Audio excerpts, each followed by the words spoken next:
this. There we go. That's better. You can see the pig of corn.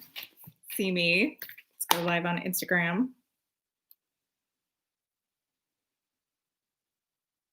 Ha. Oh, and you can actually read happy birthday correctly in both of them. How was that? Although YouTube might actually be flipped.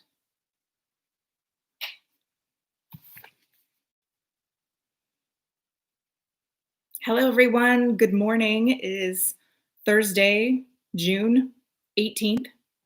Tomorrow is my sister's birthday. Monday was my mother's birthday. Hi, Jack. And hello, good morning. Hi, Tiffany. YouTube is flipped. Fantastic. That's exactly what I wanted. I created, actually, no, it was George Lucas from Industrial Light and Magic, created this birthday crown so that it could be read properly on Instagram, because when my mom pops in on Instagram, she will be able to read happy birthday. And this is part 2 of her birthday present. She asked me to read The Glass Mountain, which I am going to do.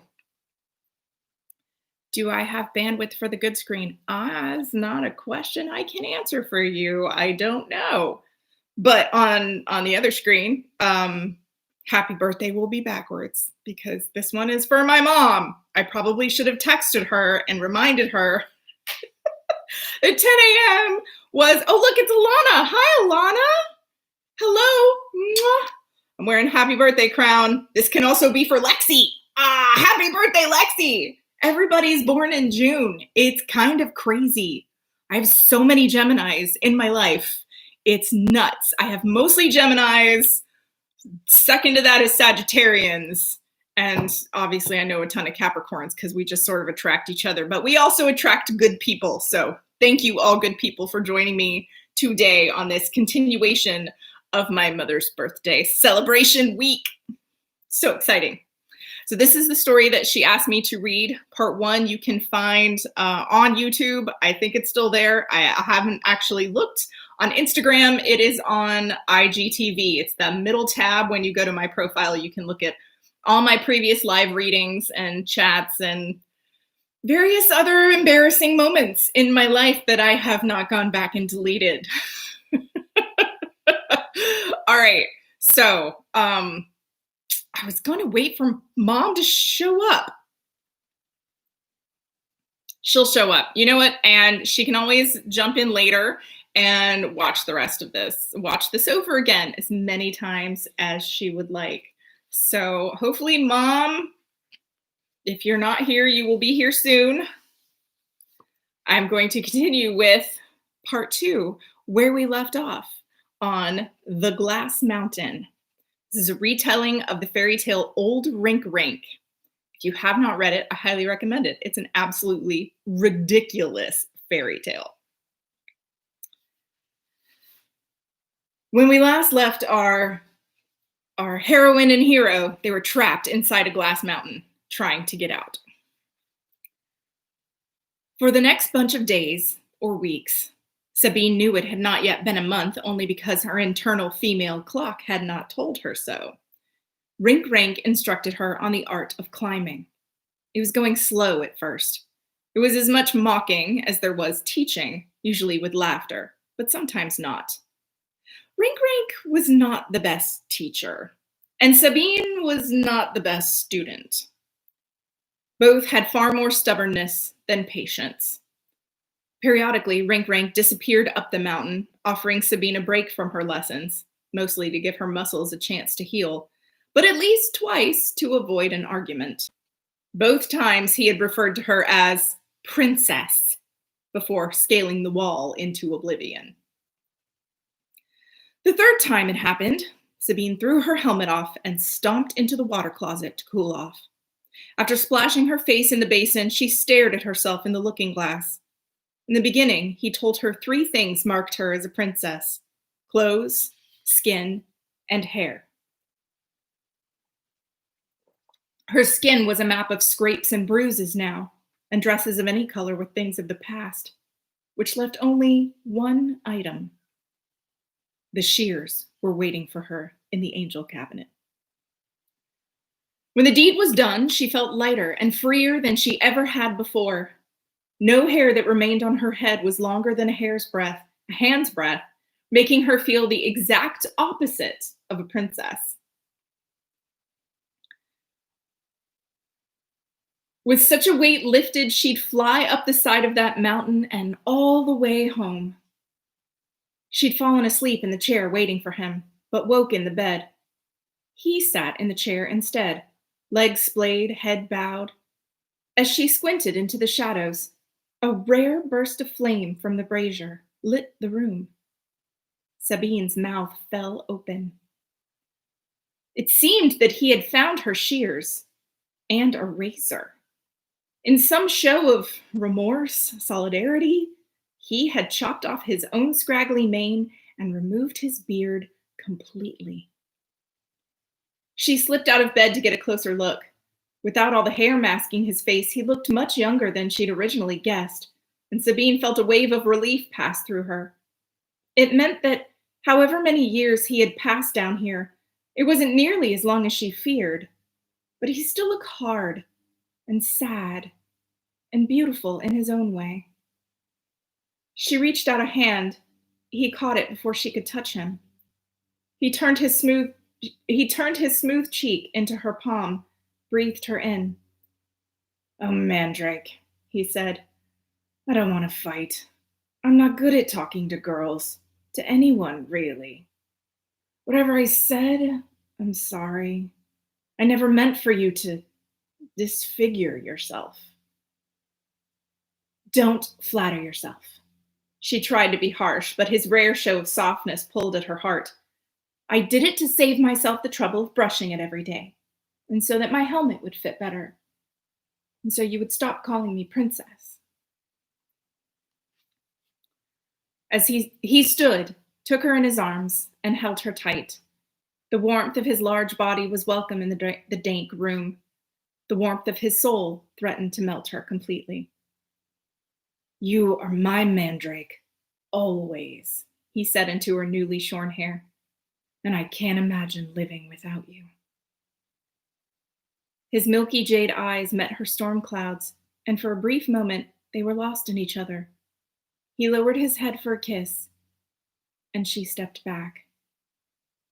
"I can't." She looked at the floor. If their eyes met again, her control would slip completely.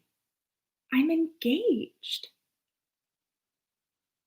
In the silence that followed, she saw his hands ball into fists, felt the temperature of the room drop. She could sense the disappointment that radiated from him. "Clearly," he said dryly, "you love your betrothed so much you haven't been able to stop talking about him since you arrived." She hadn't said a word about Prince Eldon, and he knew it. "I love my kingdom," she said, "but this isn't about love. It's about hope." He snorted in disbelief, or disgust, or both. Sabine pointed into the abyss. "As long as you keep working, and as long as I keep getting stronger, we have a chance to escape. And if there is a chance to escape, there's a chance that my kingdom, and consequently my betrothed, is waiting for me. He's not a bad man. He didn't deserve my disappearance any more than I did. As heir to my father's throne, I am bound to honor my alliance to him." "I could stop," Rink Rank whispered.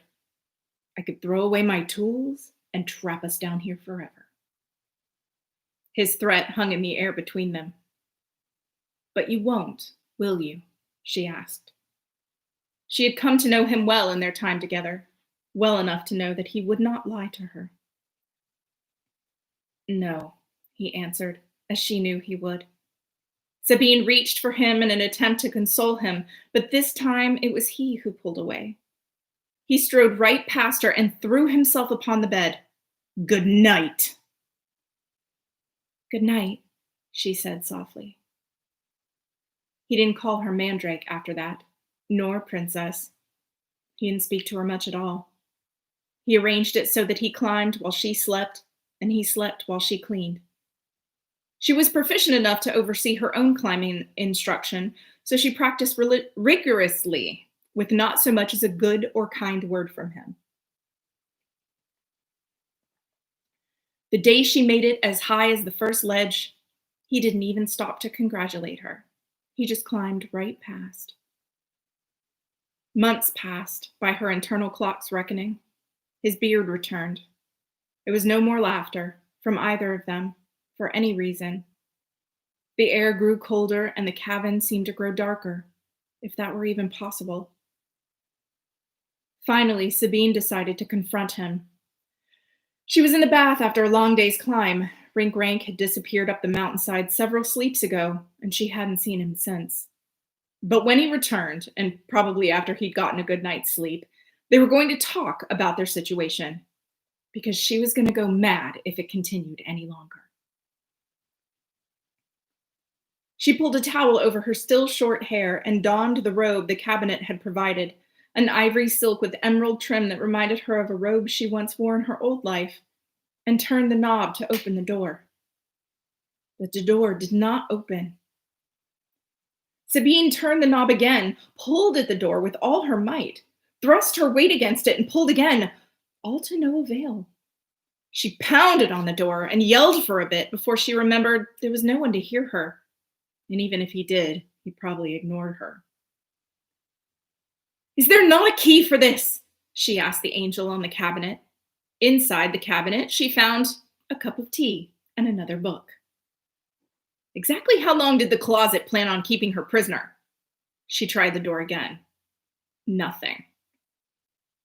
"Mountain, I demand you let me out right now," she yelled and tried the door again. Nothing. She sat on the edge of the tub, finished drying her hair, and continued trying the door every few minutes. Nothing. And then the most spectacular crash rocked the room. The rumble of it deafened Sabine briefly, and the shaking of the closet knocked her off her feet. If she'd had to guess, she would have said the mountain had caved in upon itself. The closet had locked her inside to save her from the avalanche. But who had saved Rink Rank? Sabine threw herself at the door again, pounding and yanking at the handle until it finally yielded. From the light of the closet, Sabine could see that the cavern was awash with dark rubble and sparkling stones, as if the night sky itself had fallen down upon them. The worst of it had landed on the canopy, which had subsequently collapsed, crushing the brazier beneath it. The bed and chest of drawers remained unscathed, and the chair had toppled over, but the table was broken, and everything was covered in a layer of glass dust. Sabine opened the cabinet again, extracted a lit candlestick and a fresh pair of thick-soled slippers, and went to find Rink Rank. She collected the magical basket first. Thankfully, it too was still in one piece, and used it to clear a path to the climbing wall. She found him among the rocks and glass, covered in blood and dirt, and twisted at odd angles. "Rink Rank!" she yelled. "Can you hear me?" "Sabine," was all he said, before his head fell limply to the side. Sabine screamed and let the fear fuel her. She was able to clear all but one of the rocks around him.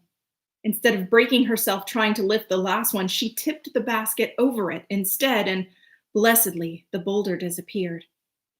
She pulled the cleanest blanket off the bed and, praying that she would not injure him further, rolled his body onto it so that she could drag him into the water closet. Heaving him up into the bath was the most difficult part. She used the shears to cut away his clothes. Needing to examine him for wounds took precedence over modesty. And with all the new strength she developed from climbing, she somehow got him into the tub. She used the rinser and cloths to clear him of the worst filth. One of the deepest cuts on his face ran into his beard, so she asked the cabinet for a razor and prayed she didn't accidentally slit his throat while trying to tend his wounds. When he was clean enough, she filled the tub to the brim. There was only so much she could do. The mountain's magical water would have to heal the rest. She just hoped it was enough. Sabine surveyed the room by candlelight. There would be no cleaning this. The tall cupboard did provide a broom, so she swept a path as best she could from the closet to the bed. Perhaps whatever magical water did not heal, sleep could cure, assuming he ever got out of the tub at all. When she finished changing the sheets on the bed, she sat down upon it and allowed herself to cry, huge, racking sobs. Surely those tears aren't for me. Sabine looked up to see him standing in the doorway of the closet. Either the cabinet had only given him trousers, or that was all he'd been able to don. It mattered not. But they are, she said. If you died, who would ignore me? She rushed to him, tucking herself under one arm. With her aid, he made it to the other side of the room and collapsed upon the bed. Stay with me, he said, and patted the mattress beside him. His voice was strained, as if it hurt to speak. He'd probably broken a few ribs, and gods knew what else on the way down. What happened? She asked, as she crawled onto the bed. A shelf collapsed, he said, and a large part of the wall with it. He paused, took a breath. I'm sorry. I'm afraid there's no escape for us now. Her tears sprang forth again, unbidden. It is I who should be apologizing to you. He gently wiped her tears away as they came. Why is that? I might have... How did she explain and not sound ridiculous? I might have wished for this to happen. Not in this way, and certainly not for you to be hurt in the process, but deep down, I wanted there to be no escape. I never said it aloud, but secretly, I wished for us to be trapped down here, together, forever. She cupped his face, tracing the line where the deep cut along his jaw was already mending. I am so sorry. Mandrake, he said quietly, can I tell you a secret? Sabine moved closer. Their heads now shared the same pillow, so that she might hear whatever horrible truth he had meant to impart. He looked at her with those cool green eyes that she'd almost never seen again. I wished for it too, he said. And then, finally, the kiss that had been waiting forever to happen, happened. As soon as their lips met, Sabine couldn't imagine kissing anyone else for the rest of her life. Her father might have matched her with one man, but the gods had matched her with this one. It was as if the glass mountain had been created with no other purpose than to bring them together. Rinkrank angered her, pushed her, drove her to madness. For heaven's sake, she didn't even know his real name. But she knew that he loved her. He would do whatever it took to make her happy, whatever it took to be near her, including falling down the inside of a glass mountain and surviving. Twice. Sabine put all of herself into that kiss, and he gave as much in return. Whatever their future held in this forgotten darkness, they would face it together.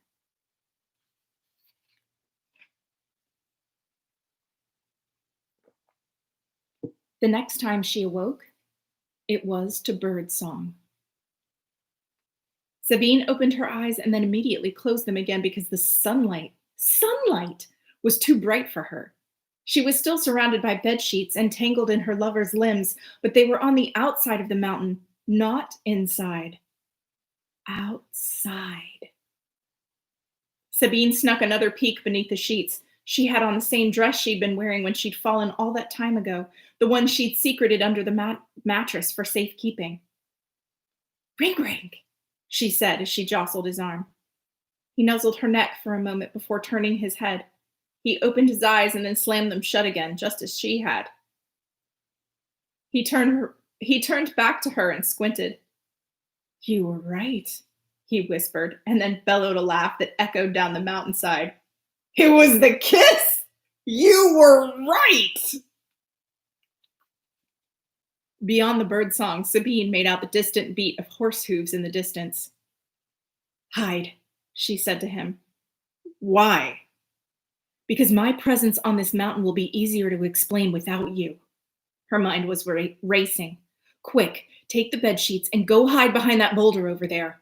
I'll get everything sorted out and meet you back here as soon as I can. But just go quickly. Thankfully, he didn't stay to argue. He collected the sheets and darted behind the boulder just as the first horse came up the ridge. Sabine was pleased to see that the rider was Sir Ronald Merlon, head of her father's guard and a dear family friend. He seemed more than pleased, indeed shocked, to see her return. Princess Sabine, your Majesty! He leapt off his horse and fell to his knees before her. Is it really you? Are you hurt? Yes, it is I. And no, I'm not hurt, she said as he helped her to stand. More than that is a tale I should tell my father. Can you take me to him? Sir Ronald suddenly became very rigid and serious. Highness, you've been gone for almost a year. I hate to be the bearer of ill tidings, but in that time your esteemed father passed away. Your sister is queen now, and Eldon is her king. Sabine suddenly found it very difficult to walk, or stand, or breathe. She collapsed into Sir Ronald's arms. Take me to my sister, then. Yes, Highness, said Sir Ronald. He helped her onto the horse, and together they made their way down the mountain into upper reaches, where her father was no longer king. Two of Sir Ronald's men raced before them to make Sabine's arrival known to the new king and queen. Her long overdue presence was not announced at the front gate with pomp and circumstance. That formal ceremony would come later. Instead, she was secreted in through the side door for a private audience with her sister, the queen. As soon as Zona saw Sabine, she rushed over to embrace her with welcome enthusiasm. Over her sister's shoulder, Sabine spotted Eldon standing apart, looking very uncomfortable. Sabine smiled at him and nodded slightly, forgiving him in that one small gesture. They were royalty. Eldon had stepped up and done what needed to be done at the time, for the good of the kingdom. She could not fault him for that. Sabine reached out to Eldon, taking his hand in one of hers and Zona's in the other. I wish you both all the happiness in the world, she said, because she truly did. What happened to you? Asked Zona. Sabine had prepared the answer to this question on the way down the mountain. She told Zona and Eldon a version of the true story, where she'd fallen into the mountain and been trapped there by an old wizard with a long beard. The wizard kept a magical ladder in his pocket, she said, which he used to climb out of the mountain every day and climb back in every night. Eventually, she devised a way to create a rock slide and trap him by his beard, at which point she used the magical ladder to escape. Zona and Eldon listened to the tale with great skepticism, but they accepted it. She stood before them in the same dress she disappeared in. Who would have dared contradict her?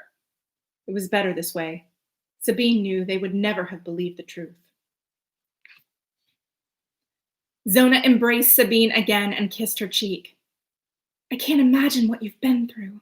How fortunate you were able to escape that wretched man. It's all in the past now, said Sabine. I'm just glad to be home. Indeed, said Zona. You've heard about father. I did, Sabine answered, though the knowledge had not yet sunk in. My heart breaks that I wasn't here for him in his final hours. But from what little I've seen of the kingdom, our people look to be faring well. You and Eldon have done a marvelous job. You would have made a better queen, said Zona. Sabine shook her head. It doesn't matter. I'm sure you make a fantastic queen. Actually, it does matter, said Eldon. Now that you're back, you're a threat to the crown and the safety of this kingdom.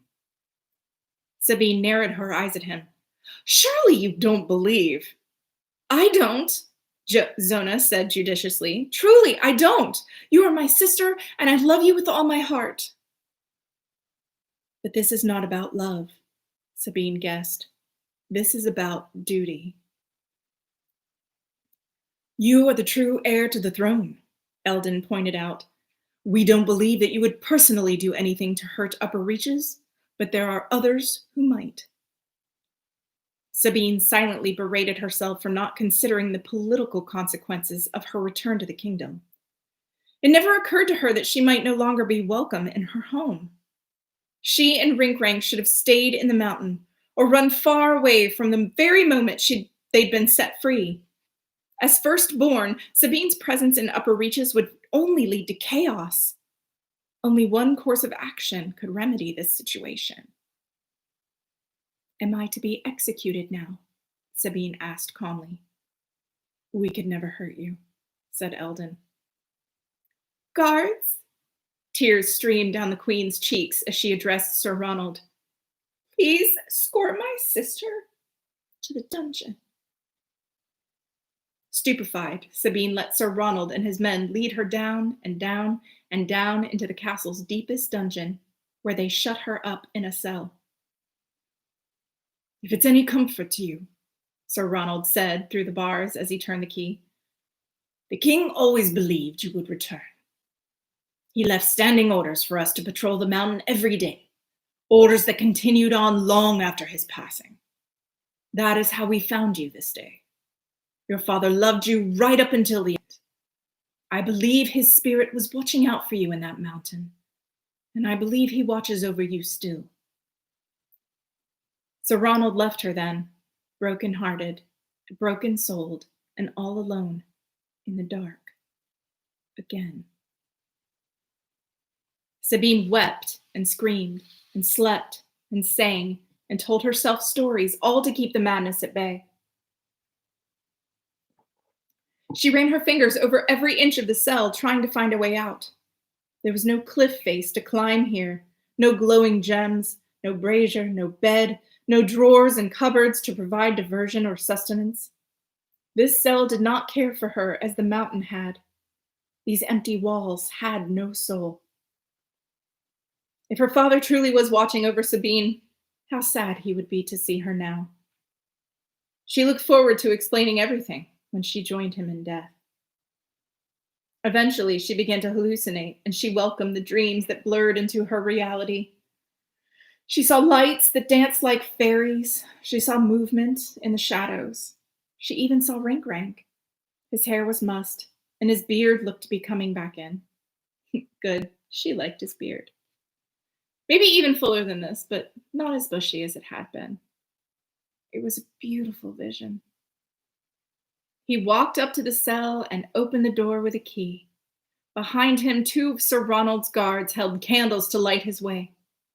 She would have risen to meet him, but she lacked the will to live, never mind the will to stand. He bent down over her. Concern furrowed his brow, but she could not lift her hand to wipe the lines away. You reek, said the vision. There's a chamber pot here, she announced without preamble. I do not miss chamber pots, but I miss our mountain. I miss the drawers and the cupboards and the cabinet. I miss the looking glass and the strange books and the unicorn's tea. I miss my father, and I miss you. She could barely get the last two items out for the tremendous pain in her chest. Come on, Mandrake, said the vision. Let's go home. He gathered her into his arms and carried her up and up and up the stairs, down another dark tunnel and out another door she'd never seen before. Sir Ronald held the door open for them. As he passed, he gave them his most honored salute. Rinkrank carried her all the way to the base of the mountain. As they reached it, a cave opened up in the sheer rock face, welcoming them in. The room was still a shambles, but the white marble of the water closet still glowed with its magical light. Rinkrank sat her down on the edge of the tub. He gave her a goblet of water to drink, then wet a cloth and began to wash her face. Sabine instantly began to feel more alert. She was still fairly sure she was hallucinating. For one thing, the mirror no longer held her reflection. An older man stood there instead, looking down upon them beatifically. "Hello," Sabine addressed the man. "Are you the wizard who built this mountain? This mountain?" "I am," said the man. "You may call me Earl." "Why?" asked Rink Rank. "Why did you make the mountain? Why did it trap us here for so long?" "Long ago," said the man, "during the Wizard War, magic ravaged the countryside with such force that it tore a hole in between worlds." "So you created this mountain," said Sabine. "I and a lot of other powerful wizards who did not live to see this time. Unfortunately, the price of creating the mountain was destroying the great city around the tear, the high seat of the lords of the Dragon Sword." She felt Rink Rank stiffen at her side. "The Dragon Swords and their people. Oh, I'm sorry. The Dragon Swords and their people. Did they all die?" she asked the wizard. "Most of them," he admitted, "including the young woman who was meant to make a marriage alliance with the neighboring kingdom to the north. According to prophecies, that alliance meant a great deal to the future of this world. We were too busy dealing with the immediate threat to debate the consequences of our actions." The wizard stood straighter. "So I added a stipulation. That this mountain would somehow attract two descendants of these great families and bring about the alliance that always should have been. And that is how you, Lord Alistair Dragonsword, and you, Princess Sabine of Upper Reaches, came to be in this place." Sabine looked at Rink Rank. Alistair. His name was Alistair. "Was torturing us part of the bargain?" Alistair asked angrily. There was no way to foresee how long it would take for the mountain to find two worthy candidates, or how long this particular alliance would take to forge. And for that, I can only apologize. Sabine didn't need Earl to apologize for bringing the two of them together, but now that they were together, she needed to know they had a future. "What do we do now? Are we to live down here forever?" She took Alistair's hand. "I would, you know." "So would I," he said. "I don't need sunshine as long as I have you." "Your sister and her husband are smashing the mountain to pieces as we speak," said the wizard. "But the glass will grow back," said Sabine. "It always grows back." "Now that the stipulation's been met, this mountain will disappear, just like any other mountain demolished to make a road for progress. But on the other side of this mirror is another world, one you would be welcome to live in and thrive." "This room," Alistair whispered. "We are standing on the tear between the worlds." "We are," said the wizard. "But I warn you, once you cross over to this world, there is no turning back. I will give you a moment to think about it, but decide quickly." Alistair stood and ran back into the cavern. "Don't you want to take his offer?" Sabine asked. "It does seem to be our only choice." "I do if you do," he called back to her. "There's just something I want to get first." He yanked the last sheet off the bed and placed it on the floor before the chest of drawers. He pulled out the bottom drawer, the one Sabine had never used because the first three provided all she needed, and upended it onto the sheet. Hundreds, thousands of glowing, uncut gems spilled out. He gathered up each corner of the sheet into a makeshift sack, which he carried back into the closet. "Wherever we end up, this should be enough to get us started." "I'll say," Sabine smiled, and was hit by a wave of remorse. "What is it?" asked Alistair. "This mountain was so good to us," said Sabine. "She brought us together, took care of us, kept us safe, and now she's going to be destroyed." "She?" Sabine ignored his silly question. She stood and placed a hand on the angel cabinet. "Thank you. You were a good mountain." There was a clatter inside the cabinet, and Sabine opened the door curiously. A pretty little box waited there for her, covered with paintings of pastel unicorns. Inside the box were 2 rings, black and smooth as the glass of the mountain herself. Alistair took the rings from the box. The smaller one he slid onto Sabine's finger, and the larger he put on himself. Sabine kissed the angel on the cabinet. Thank you. Standing beside the looking glass, sack full of gems over one shoulder, Alistair held his hand out to Sabine. The black glass of his ring winked in the magic closet's light. Well, Mandrake, what do you say? Sabine paused. The last time she'd heard those words and taken someone's hand, she'd embarked on an adventure that had changed her life, and not all for the better. Was she willing to do it again? Absolutely, she answered. And so, together, hand in hand, they stepped through the looking glass. The end. I love this fairy tale so much. Look, this is me with the face. I love this fairy tale so much. I do encourage you all to go read the original Old Rink Rank. It's you will see how parts of it I kept and parts of it I didn't, and why I did what I did. It will make a lot of sense. Also, Bianca had already done this piece of artwork. She did not draw this piece for the book, but I chose it for the book because, to me, this is the mountain. This is not Sabine. She's the mountain on the cover of this book. So oh my gosh, there are just so many things that I love about this story. So thank you for joining me. Thank you, Mom, for suggesting this story. I'm glad it's one of your favorites because it's one of mine too. I love it so much. And happy birthday.